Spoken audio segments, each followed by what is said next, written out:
The manga begins with absolute chaos because our protagonist gets splashed in the face with a liquid.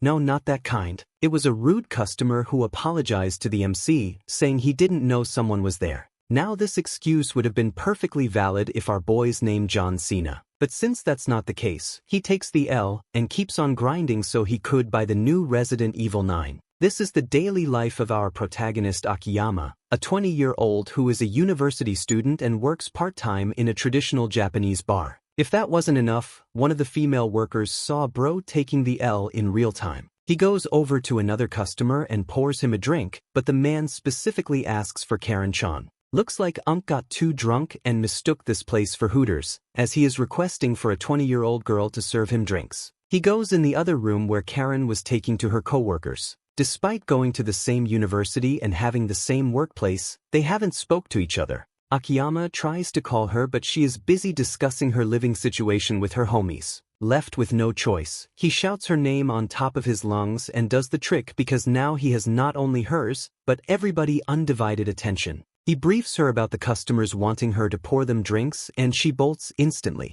As she walks by him, he points out that despite working in the same bar, their worlds are just too different from each other. He is an introvert who is always in 3% social battery while Karin is an extrovert who somehow radiates that main character energy and glides through conversations like her social XP points are maxed out, making her true winner at life. After an exhausting day at work, Akiyama gets off his shift and decides to buy a refreshing drink for himself. He goes to put the coin in the vending machine, but he accidentally drops it and the coin keeps rolling on the street. He goes to pick it up but then Truck Kun spawns out of nowhere and it looks like my boy Akiyama is going to get reincarnated in a fantasy world as an OP guy, with a bunch of thirsty girls competing for his sausage. But suddenly a hand grabs his arm and yanks him back, ruining Truck Kun's plan. It was Karin-chan and after pulling him off the road, she scolds him, his Japanese instincts kick in and he activate his apology mode. You would have really died if it weren't for me, you know, she says to him while picking herself up off the ground.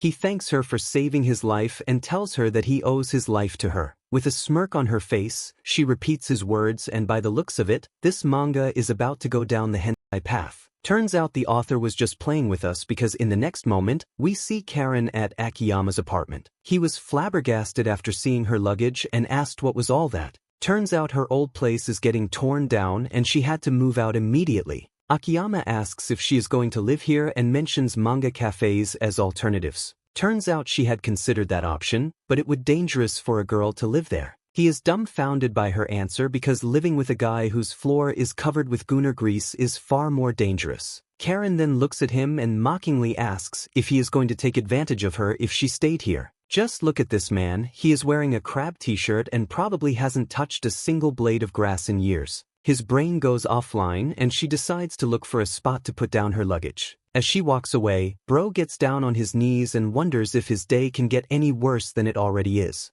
Entering his room, she notices the anime posters on his wall and studies them like she's in a museum exhibit titled, The Habitat of the Introverted Male. Without hesitation, she faceplants herself on his bed and knocks herself out. Akiyama tries to protest about his personal space, but words get stuck in his mouth like my sausage in your mama's throat. Even thought our protagonist is an otaku. If the opportunity is given, he can also become a NTR protagonist. But he controls himself and puts a blanket on her, leaving the room while telling her to call him if she needs anything. Meanwhile, Karin actually feels a little embarrassed about how far she pushed herself into this and just like that, their cohabitation starts. The following day, Akiyama was asleep on the floor when suddenly someone jumped on his chest, disregarding the concept of personal space. It was Karin and like a boss, she demanded he make her something to eat because she was hungry. After getting himself together, his brain catches up and he notices the t-shirt Karin was wearing. She casually mentions that she had found it rolled up in the bedroom drawer so she borrowed it. I don't mind, Akiyama said, while thinking this girl brought all that luggage like she was moving in with him and somehow didn't pack any clothes. Since she was borrowing his room and clothes, Karin decided to give him some service, if you know what I mean. She kept getting closer to Akiyama and he kept getting more flustered. Lifting the oversized t-shirt she was wearing, Karin was about to give our boy a glimpse of her vertical lips, and this was freaking the fuck out of our boy.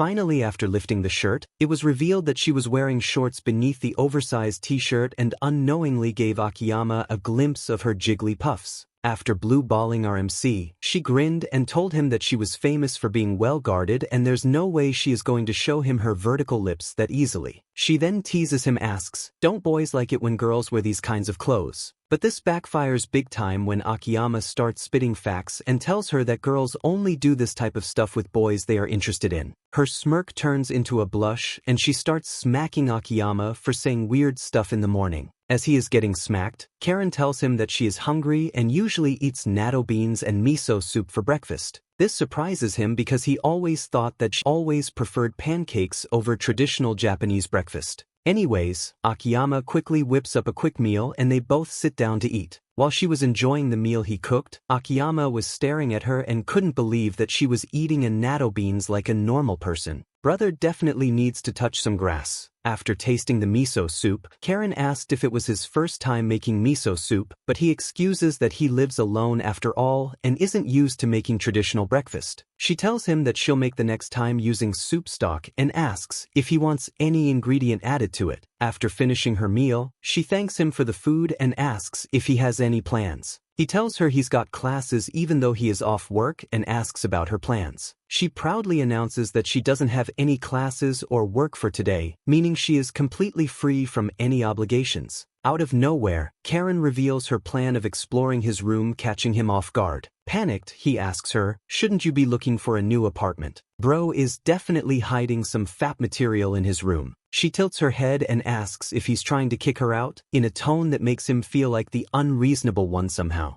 Like Dora the Explorer, she starts looking around his room and points out that his room doesn't look like a typical otaku's room. As she was checking his room like a government inspector, she finds a manga stash under the TV cabinet and picks out one to check it out. But out of nowhere, Akiyama teleports behind her and slams it shut. Not gonna lie, when I first saw this panel, I thought this was a doujin. Karin apologizes to him and asks what was this manga about. But bro just dodges the question like you guys dodge that subscribe button and promises to buy separate storage for his forbidden fapping material. But this makes her even more curious about the content of his manga stash. He eventually heads out for the day and tells her that he'll be back at night. After closing the door, she slams dunk herself the bed and points out that in the end, it looks like she is the one getting strung along today and isn't entirely sure when that happened. Meanwhile, Akiyama is outside walking to class, thinking about storage boxes and combination locks, because he wants to safeguard his hentai collection no matter what it takes. Later that day, we see Karin speaking to her friend on the phone who is shocked to learn that Karin is living with Akiyama. She happily shares that his apartment is pretty big, though inconveniently far from the local station, and she's already moved some of her things over. Her friend isn't impressed with the logistics and is more concerned about Karin's impulsive decisions. She then teases her, saying Karin is doing reckless things only because she has a major crush on Akiyama. She gets flustered and asks why would her friend say such a thing. But the friend points out that during work, Karin always stares at Akiyama as if she wants to talk to him. Suddenly her friend warns her not to judge a guy solely by his mild-mannered appearance. Who knows, he may have a secret fetish that she isn't aware of. But Karin tells her friend that Akiyama is indifferent to her and explains last night's incident to her. Karin's friend then reminds her that it doesn't matter if he doesn't have a fetish or is indifferent to her, what she is doing is still wrong. While she was still on the phone, Akiyama was back home. She peeks around the corner and signals him to come over. Before he could process the situation, Karin opens up her arms and dares him to attack her. Akiyama stands there like a dummy, completely baffled by her statement, but decides to go along this nonsense anyways. He hesitantly steps forward and lifts his hand, but Karin turns into Baki the grappler and grabs the arm, slamming Akiyama on the bed. She triumphantly sits on his stomach while pinning both his hands as her face glows with smug satisfaction. She then starts speaking Japanese about women being the best and strongest. Meanwhile, Akiyama was too stunned to speak, and it looks like bro enjoys being dominated as he doesn't uncomfortable at all. Karin then reveals that she has been practicing judo since she was a little kid, and this only a demonstration to show that she isn't an easy girl. Our boy asks her to let go of his hand, not because of the embarrassment, but because of the position they are in right now. she starts blushing immediately and copes by using Akiyama as her punching bag.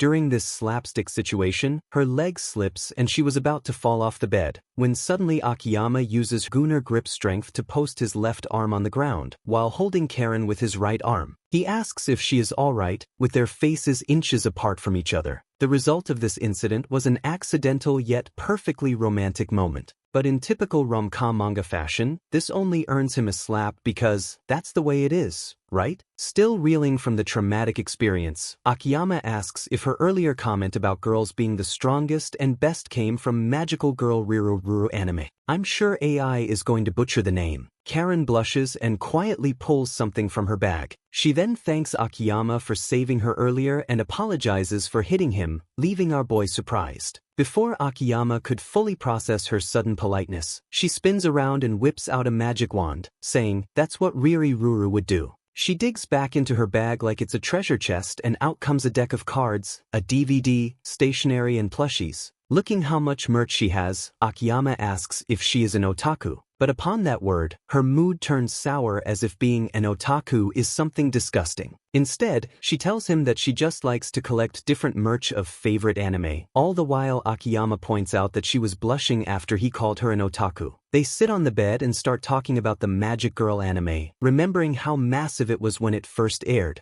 Ever since seeing it, "Girls are the best and strongest" became Karin's life motto. After yapping about the show for a while, she asks Akiyama if he wants to watch it together, but Akiyama asks if she doesn't have any friends who watch this anime. That question makes her slow down and she quietly replies that she doesn't talk about anime with her friends. It's not like she was keeping a secret, but somewhere along the way, her friends' interests drifted toward mainstream stuff. So eventually she stopped bringing up this topic and realized she was the only one who cared out Riruru. She then looks at Akiyama and asks if he remembers her very first day at work. Karin recalls her first day and remembers how nervous she was, so to calm herself down she brought a Riruru plushie as her lucky charm. Akiyama caught glimpse of the merch and instantly recognized it while saying the name out loud. From that day onwards, she wanted to talk to him about the anime but never got the chance. After hearing her side of the story, Akiyama admits that he doesn't remember any of this, which gets her mad. But then she softens and confesses that every time the shift ended, he went straight back, leaving her with no opportunity to talk to him. When he tells her that she could have just spoken up, she one-up him and replies, "What would I said? Let's be friends or something."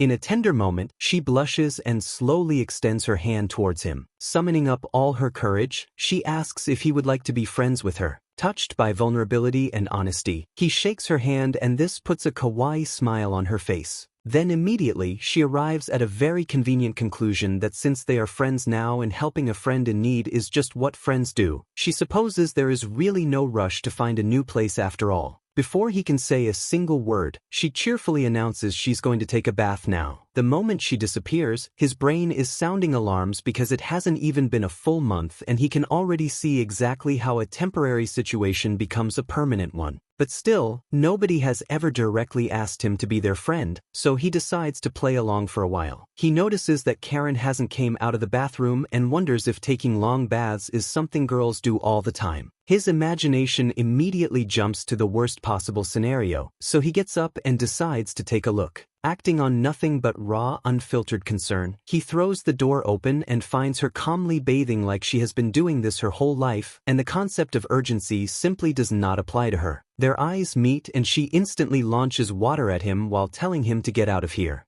After the bathroom incident, they sit down to eat dinner and she asks Akiyama for pickled ginger, which he hands over immediately. She then formally announces that due to earlier events, he has earned a lifetime ban from pickled ginger. But then while eating those pickled gingers, she finally apologizes for taking so long in the bath and admits she got a little carried away. But then she asks what does he think about it, and he gets confused, so she quietly mutters that it was the first time a guy had ever seen her like that. So she wondered if her body looked weird or something, while getting red from embarrassment. But before he could recall the bathroom events, she gets angry and tells him to just forget about the incident, shutting down the topic on the spot. Once again, Akiyama completely fails to understand how Karin operates. She is a gal and an otaku, but is confident and shows a lot of skin. The exact moment that thought crossed his mind, Karin slapped her chopsticks on his head, saying he was thinking of something weird. After dinner, she presses Magic Girl's DVD against his face and he asks what does she want.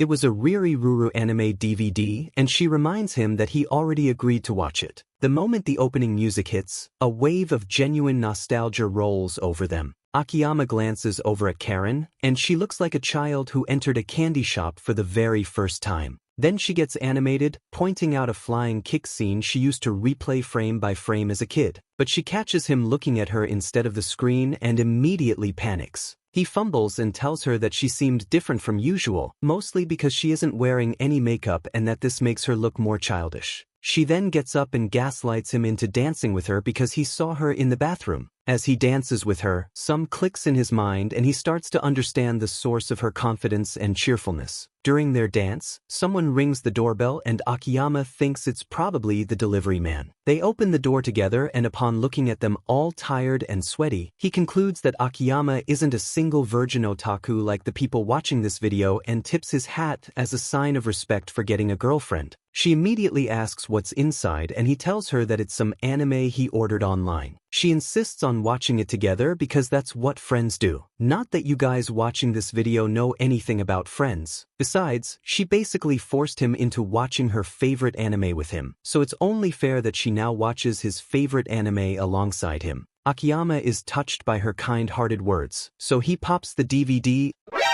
Upon seeing the anime, Karin starts smacking Akiyama with pillows but he explains that anime nowadays are borderline hentai, so it's not his fault.